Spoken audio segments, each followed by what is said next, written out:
Toledo, a Quest acabou de divulgar a pesquisa de São Paulo e deu 55-45 em votos válidos. Ainda não Um estou com todos pouquinho os mais números aqui. apertado, né? O Datafolha deu 58,42, diferença de 14. Enfim.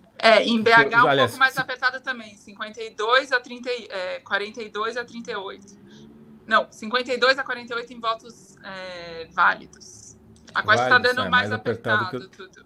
Mais apertado, E agora tem uma diferença aí na pesquisa em São Paulo, de metodologia da Quest para o Datafolha, que explica por que está dando esse resultado. Porque todos os institutos estão com dificuldade de encontrar os 25% de eleitores que votaram efetivamente no Pablo Marçal no primeiro turno. Quando você faz a amostra, que naturalmente não vem com 25% de respostas de pessoas dizendo que deveria vir, né, aleatoriamente. Isso se explica por vários motivos, ou principalmente porque o cara recusa, porque não quer admitir que votou, ou finge que não lembra, enfim. É comum acontecer com candidatos derrotados, mas do jeito que foi dessa vez, é raro. E daí, os institutos têm maneiras diferentes de lidar com isso. A metodologia da Quest projeta uma abstenção maior de eleitores do Marçal, e com isso diminui a intenção de votos do Ricardo Nunes, porque a imensa maioria de eleitores do Marçal votaria no Ricardo Nunes, mas talvez ele esteja tão desencantado com o Marçal falando que não votaria, etc., que esse cara desista de votar. Essa é a aposta da Quest, digamos assim. Já o Datafolha pondera a amostra pela proporção de votos de eleitores do Marçal no primeiro turno, ou seja, 25%, dá um peso maior, portanto, para quem respondeu que votou no Pablo Marçal, e isso acaba aumentando a intenção de voto do Ricardo Nunes. Daí essa diferença. Mas mesmo assim, essa diferença aí que a Quest está dando é muito difícil de virar 10 daqui pontos. até a urna, né? 55-45. Temos Goiânia? Em Goiânia ainda não saiu o resultado atualizado, ainda está com o resultado de uma semana atrás. Acho que talvez seja arriscado, mas lá o Sandro Mabel estava na frente do candidato do PL, né? Até a última vez que eu vi.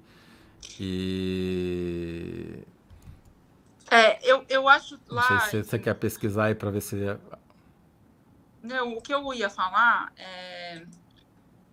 sobre Goiânia, independente das pesquisas que vão sair, do resultado lá, ali foi terminou de acabar o rompimento entre o Bolsonaro e o Caiado, que eram aliados até 18, enfim, se elegeram juntos em 18, na mesma onda. O Caiado fez muita campanha para o Bolsonaro, indicou o Mandetta, ministro da Saúde, ali começou a pandemia, começou a estremecer a relação dos dois. Essa campanha é um contra o outro, Caiado contra Fred Rodrigues. O Mabel está na frente. Caiado não, é o Sandro Mabel, candidato do Caiado. O Mabel está na frente, é isso que você estava dizendo. O Bolsonaro, a última dele é acusar o Caiado, criticar o Caiado por ter aceitado o apoio do PT. Enfim, a campanha, eles estão totalmente adversários. Eu acho isso importante, Toledo, porque mostra que o Bolsonaro ele está realmente apostando nos candidatos mais, enfim, outsiders, menos do sistema, mesmo ele já tendo passado pela presidência e placado aliado em tudo quanto é canto do país inteiro. Né? Ele dobrou a aposta dele nessa eleição, e em Goiânia ele tinha motivos para ir junto com o Caiado, mas eles foram para o enfrentamento. Isso mostra um pouco do que vem de Bolsonaro pós 2024, né? Que Bolsonaro esperar para 25 e 26, né?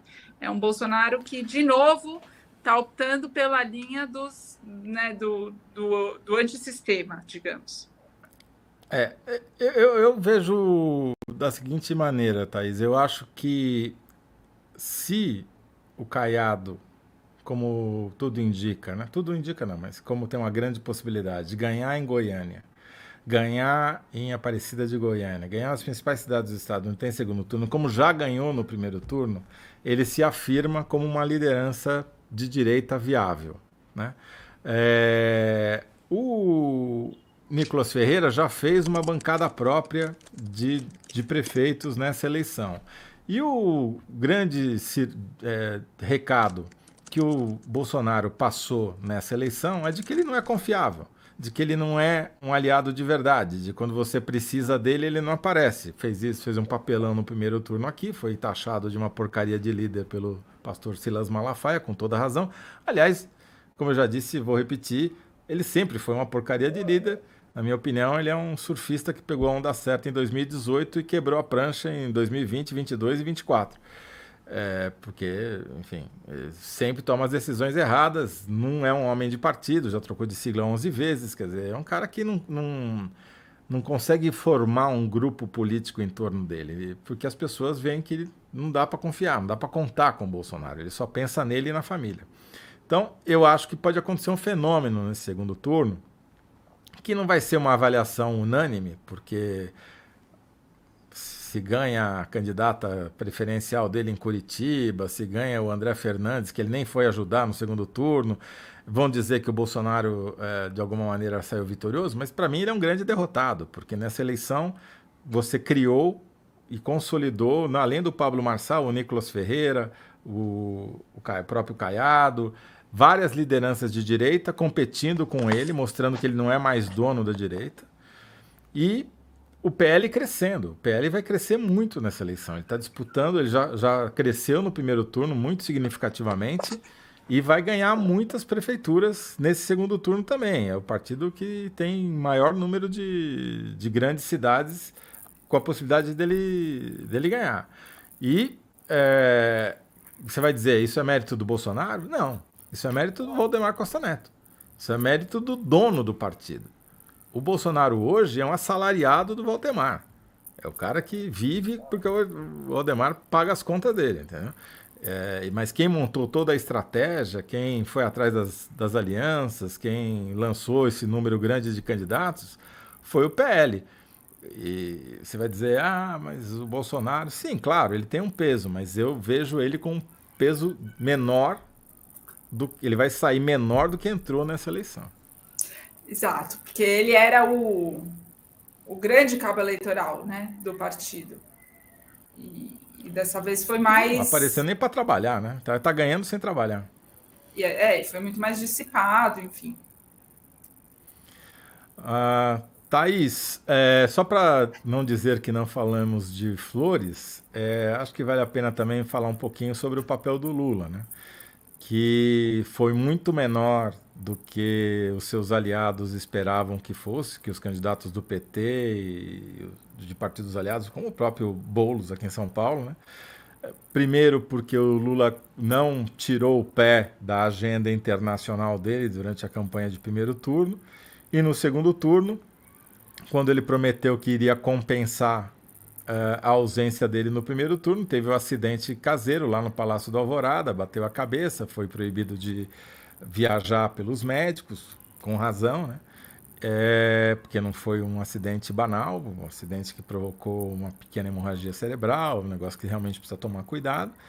Então, ele não dá para dizer que ele foi ausente, mas ele foi muito menos presente do que os aliados esperavam. E não dá para negar, salvo uma reviravolta, que mesmo que o Boulos fizesse o impossível e virasse o jogo de agora até amanhã em São Paulo e acabasse ganhando, a esquerda vai sair perdendo nessa eleição, não tem dúvida nenhuma, né? É aquela conta que o Kassab fez que você já contou, né? A esquerda está em um quarto dos votos. Total de votos, E aí, o que isso projeta para frente, né? Para uma eleição nacional?